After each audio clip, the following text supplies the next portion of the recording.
Hi guys. तो अगले 1 से 1.5 मिनट में मैं आपको दिखाता हूं कि एक हाई डिविडेंड पेइंग स्टॉक में इन्वेस्ट करने का मैजिक क्या होता है। This is one company name GAIL यानी gas authority of India limited. ये एक पीएसयू कंपनी है जो कि ओवरऑल इंडिया में गैस डिस्ट्रीब्यूशन का काम करती है, जहां पर इनकी खुद की गैस पाइपलाइंस है। ये कंपनी एक हाई डिविडेंड पेइंग कंपनी की लिस्ट में आती है। और अगर आप स्कैनएक्स की वेबसाइट के इसके कॉर्पोरेट एक्शन की लिस्ट में जाके लास्ट 5 ईयर्स के इसके डिविडेंड हिस्ट्री को देखोगे तो इसके टोटल करने पे आपको दिखेगा कि लास्ट 5 ईयर्स में कंपनी ने टोटल 32 रुपीज़ का डिविडेंड दिया है। अब इस डिविडेंड को अगर आप कैलकुलेट करो कि इसने कंपनी की ओवरऑल रिटर्न्स में और इन्वेस्टर्स को किस तरीके से बेनिफिट किया है, तो लेट्स सपोज आपने आज से एग्जैक्टली 5 ईयर्स बैक कंपनी के स्टॉक में इन्वेस्ट किया था, जब कंपनी का स्टॉक प्राइस 58 रुपीज़ पर शेयर पर चल रहा था। और तब से लेके अभी तक आपको कंपनी में, जैसा हमने देखा, 32 रुपीज़ का टोटल डिविडेंड मिला है। अब इस पूरे ही स्टॉक में अगर हम स्टॉक का प्राइस एप्रिसिएशन अगर अभी साइड में रख दें और केवल डिविडेंड के बेसिस पे कैलकुलेट करें कि हमें पर ईयर कंपनी में कितने रिटर्न्स मिले हैं, तो 58 में अगर आप 32 ऐड करोगे तो बनता है 90। यानी आपको 90 की बेसिस पर लास्ट 5 ईयर्स में अगर आप देखोगे तो ओवरऑल आपको 9.18% CAGR के डिविडेंड मिले हैं। यानी 9% से भी ज़्यादा के डिविडेंड स्टॉक ने आपको दिया है इन द लास्ट 5 ईयर्स। इसके ऊपर अगर आप इस स्टॉक में वापस से प्राइस एप्रिसिएशन ही बढ़ा दो जो कि स्टॉक का हुआ है, तो 179 प्लस 32 रुपीज़ अगर आप डिविडेंड का इसमें ऐड कर दो तो निकल के आता है 211 रुपीज़।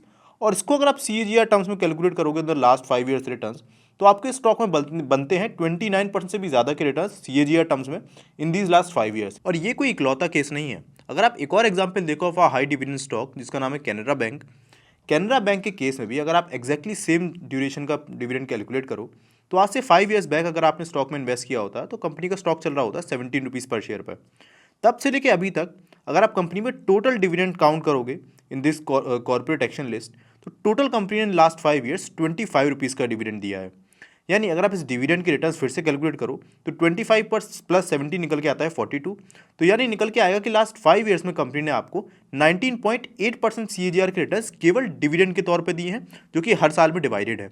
इसके अलावा अगर आप इसमें भी प्राइस एप्रिसिएशन को ऐड करोगे, जो कि स्टॉक ने पिछले 5 ईयर्स में 600% से भी ज़्यादा के रिटर्न्स दिए हैं, तो प्राइस एप्रिसिएशन प्लस डिविडेंड मिला के स्टॉक ने आपको 54% CAGR के रिटर्न्स दिए हैं, जो कि अच्छे अच्छे मल्टी बैगर स्टॉक्स भी आपको नहीं दे पाए।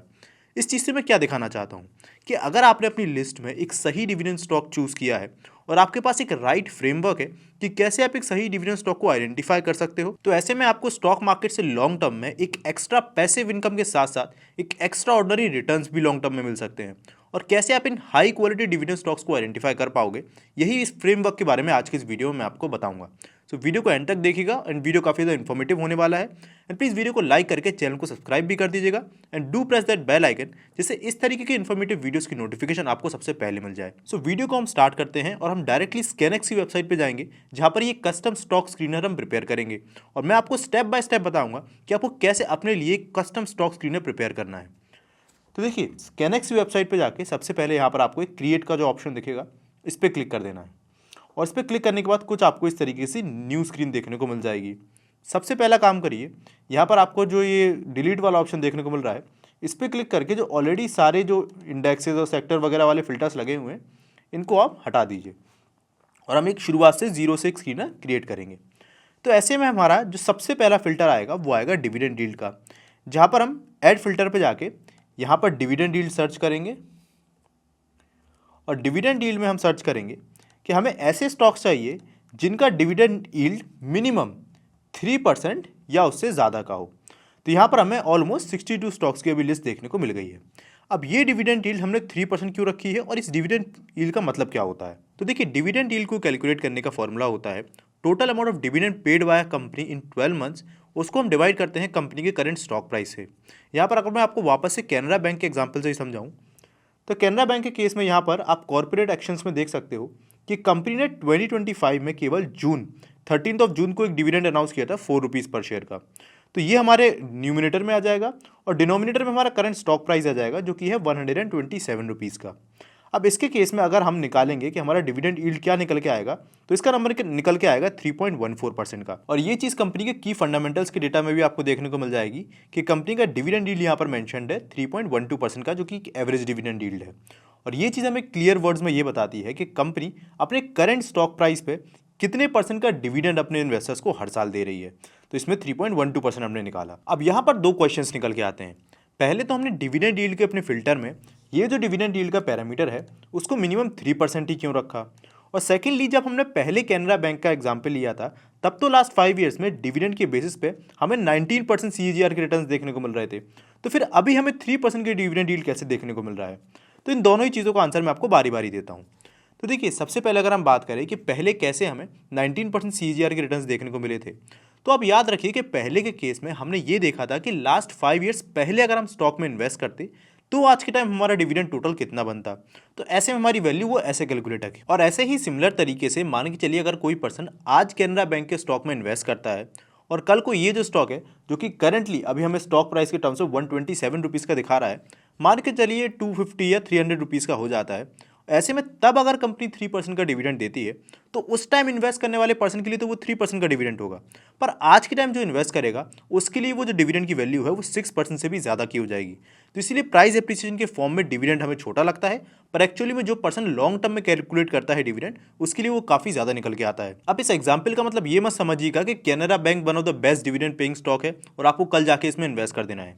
नहीं, ये केवल मैं आपको एक एग्जाम्पल के लिए बता रहा हूँ। और ये जो डिविडेंड डील है ये टाइम टू टाइम चेंज भी हो सकती है, और आपको ये भी देखना होता है कि कंपनीज की पॉलिसी के अकॉर्डिंग ये जो डिविडेंड डील है ये मिनिमम कितनी रह सकती है। और ये सब आप कैसे चेक करोगे ये आगे वीडियो में मैं बताऊंगा। इसके बाद हम आ जाते हैं अपने सेकंड क्वेश्चन पे कि हमने मिनिमम डिविडेंड यील्ड का नंबर 3% ही क्यों लिया है। तो देखिए, एक एवरेज नंबर मैंने एस्टिमेट किया है 3% का, जो कि एक डिसेंट नंबर है, और जो भी कंपनी इतना डिविडेंड पे करती है उसको हम एक हाई डिविडेंड पेइंग कंपनी की कैटेगरी में डालते हैं। बट अगर आप चाहो तो इसी फिल्टर में आप 3% की जगह 2.5% का भी डिविडेंड यील्ड रख सकते हो। और अगर आप वैसे में रखोगे तो यही जो 65 स्टॉक्स की हमें लिस्ट देखने को मिल रही है, यही स्टॉक्स की लिस्ट जो है वो बढ़ जाएगी, और ऐसे में आपको और भी स्टॉक्स फिल्टर आउट करने पड़ेंगे।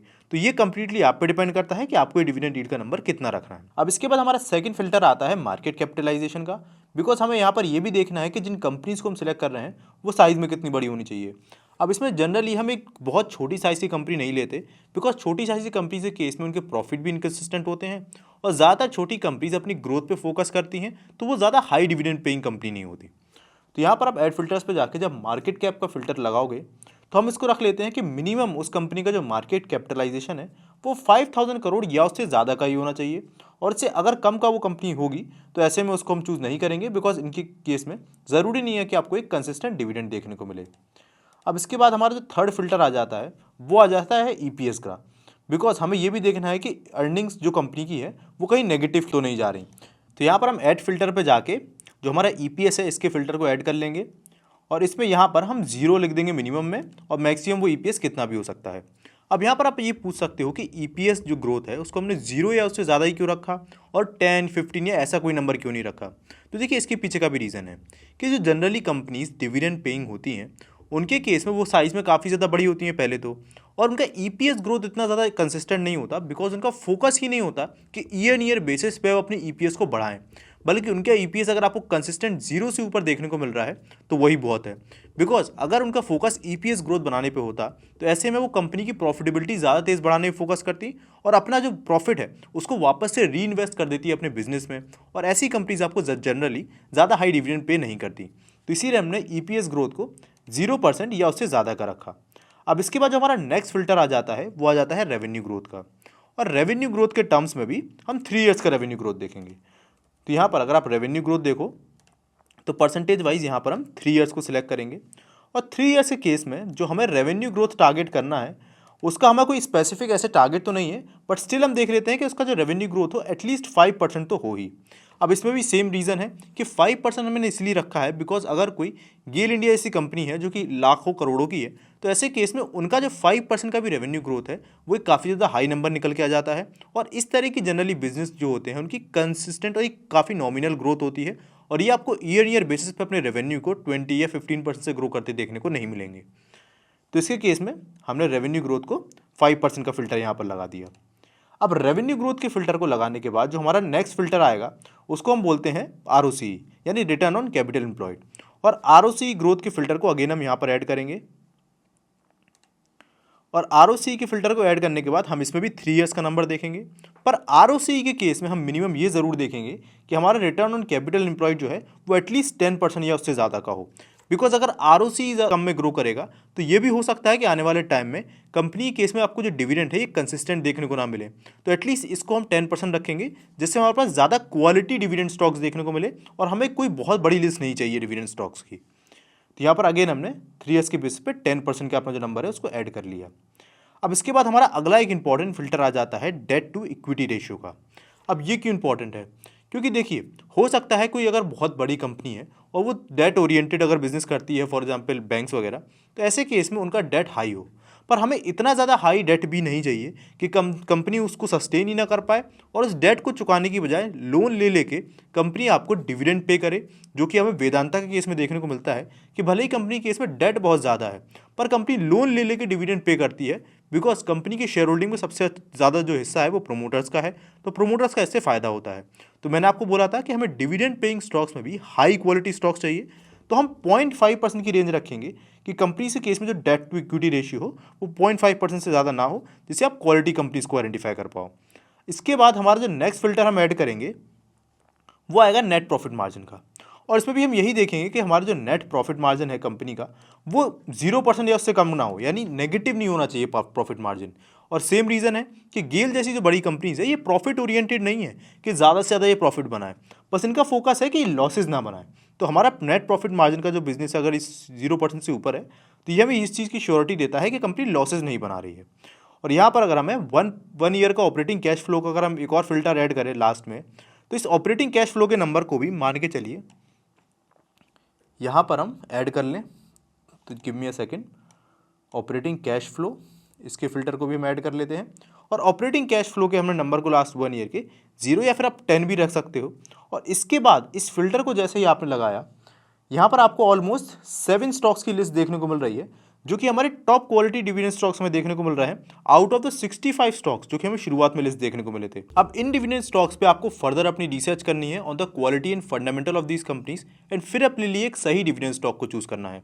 पर यहाँ पर मैं आपको 2 इंपॉर्टेंट पैरामीटर्स बता देता हूँ जो कि आपको किसी भी डिविडेंड स्टॉक को चूज करते वक्त ध्यान देना है, जो कि आपको हेल्प करेगा ये मेक श्योर रखने में कि लॉन्ग टर्म तक ये जो कंपनी है ये आपको एक सही डिविडेंड देती रहे, प्लस कंपनी में जब आप इन्वेस्ट कर रहे हो उस इन्वेस्टमेंट टाइम का आपके डिविडेंड पेइंग पे आपको मैक्सिमम बेनिफिट मिले। तो सबसे पहले अगर हम सेकंड क्वेश्चन पे आएँ तो यहाँ पर देखिए, जैसा मैंने आपको बताया था कि कंपनी के केस में वो कितना डिविडेंड पे कर रहे हैं ये कंपनी के स्टॉक प्राइस पे काफ़ी ज़्यादा डिपेंड करता है। जहाँ पर अगर कंपनी का स्टॉक प्राइस काफ़ी ज़्यादा कम है जो आपने इन्वेस्ट किया और उस ड्यूरेशन में अगर कंपनी में अगर आपको 3% का डिविडेंड देखने को मिल रहा है तो वो आपको लॉन्ग टर्म में ज़्यादा बेनिफिट देगा अगर आप कंपनी के ऑल टाइम हाई पे बाय करो स्टॉक को और फिर वो आपको 3% डिविडेंड दे। तो इसीलिए कभी भी आपको किसी भी डिविडेंड स्टॉक में जब आप इन्वेस्ट कर रहे हो तो ये देखना है कि कहीं आप उस कंपनी के स्टॉक के ऑल टाइम हाई पे तो बाय नहीं कर रहे हो, तो ऐसे में आपको डिविडेंड को लॉन्ग टाइम लगेगा एक अच्छा रिटर्न आपको देने में। और सेकंड चीज़ आपको देखनी है उस कंपनी के कॉर्पोरेट गवर्नेंस के केस में कि उस कंपनी की डिविडेंड डिस्ट्रीब्यूशन पॉलिसी क्या है। एग्जाम्पल, अगर आप गूगल पे जाके गेल की डिविडेंड डिस्ट्रीब्यूशन पॉलिसी सर्च करोगे तो यहाँ पर आपको सबसे पहला ये जो लिंक है इसको ओपन करना है। ये आपको बताती है कि एक कंपनी अपने जो डिविडेंड डिस्ट्रीब्यूशन पॉलिसी है उसके अंडर क्या क्लेम करती है कि वो कितना मिनिमम डिविडेंड पे करेंगे। तो यहाँ पर आपको इस लाइन में देखने को मिल रहा है कि गेल ने ये बोला है कि ये 5% का अपना नेटवर्थ का डिविडेंड पे करेंगे अपनी कंपनी को अगर सारी चीज़ें स्मूथ चलती हैं, और इन केस में अगर वो जो चीज़ें हैं वो ऊपर या नीचे होती हैं तो कंपनी केस में थोड़ा लोअर डिविडेंड हो सकता है, जिसके बारे में फर्दर कंपनी ने यहाँ पर बताया है। तो ज़्यादातर कंपनी जो कि इस तरीके का हाई डिविडेंड पे करती हैं उनकी डिविडेंड डिस्ट्रीब्यूशन पॉलिसी में ये लिखा होता है कि मिनिमम आप उस कंपनी से लॉन्ग टर्म में कितने % का डिविडेंड एक्सपेक्ट कर सकते हो। तो ये चीज़ आपको ज़रूर से चेक करनी है उस कंपनी के केस में। सो ये था हमारा वीडियो कि जिस तरीके से आप एक हाई डिविडेंड पेइंग स्टॉक की पूरी ही लिस्ट निकाल सकते हो जो कि आपको लॉन्ग टर्म में एक कंसिस्टेंट पैसिव इनकम भी देगी और डिविडेंड की वजह से लॉन्ग टर्म में आपको कंपनी में एक एप्रिसिएशन के चलते एक बेटर रिटर्न्स भी देखने को मिलेंगे। तो अगर आपको वीडियो इन्फॉर्मेटिव लगा हो तो वीडियो को लाइक कर दीजिएगा एंड चैनल को सब्सक्राइब कर दीजिएगा। एंड ऑल्सो वीडियो को एंड तक देखने के लिए थैंक यू। हम मिलेंगे अपने नेक्स्ट वीडियो में, तब तक के लिए bye bye. Investments in the securities market are subject to market risk. Read all the related documents carefully before investing.